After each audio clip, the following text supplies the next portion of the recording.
بروفيسور صالح جامعة waxaan ku weydiinaya waxa weeyaan su'aasha sidee u aragtaa Soomaaliya in xornimadeeda iyo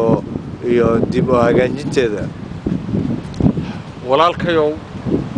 xurriyadda dadka Soomaaliyeed oo haatan ciriiri ku jirta waxaan u arkayaa inay tahay dhaqdhaqaaq iyo socod taariikhi ah oo la xakakin karo laakiin aan la baajin karin oo dib loo celcelin karo laakiin aan weligeed la cadaadin karin oo wadadeeda iyo majraheeda laga duduwi karo oo la fadhabaabin karo laakiin aan weligeed anba noqon doonin Itoobiyaheeda ku soo dhacaysa goraha toba haddii filkan hadda jira ay hawsha la gudboon ay qaban kari waayaan kasma daraadeed amba awood daraadeed amba mangaabnimo iyaga dhuuxa kaga jirta daraadeed amba qibyaalad iyo aqoon darro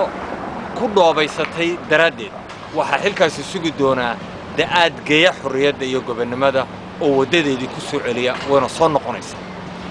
dadka diidan gobonnimada Soomaaliyeed amba ha ka dhashan Soomaalida amba adduunweynaha ha ahaadeene waxa ku dhici doona wixii uu darwiishka yidhi Ingiriis jab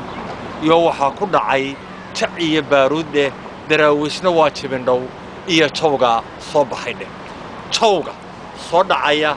iyo jibindhowga roobka ka soo horeeya ayaa saaqi doona xurriyadda Soomaaliyeed iyo danta Soomaaliyeed dadka hor taagan dabadeetona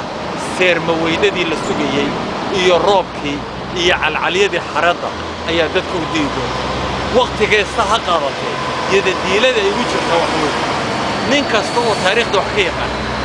oo waaya araga oo yadadiilo iyo dadnimo wanaagsan dadkiisa u saadinayaana sidaas soo arkaya goraha toba inaynu la kulmi doono iftiinka iyo gobonnimada iyo madax bannaanida iyo ku meel marka taliskooda iyo tashigooda iyo dadnimadooda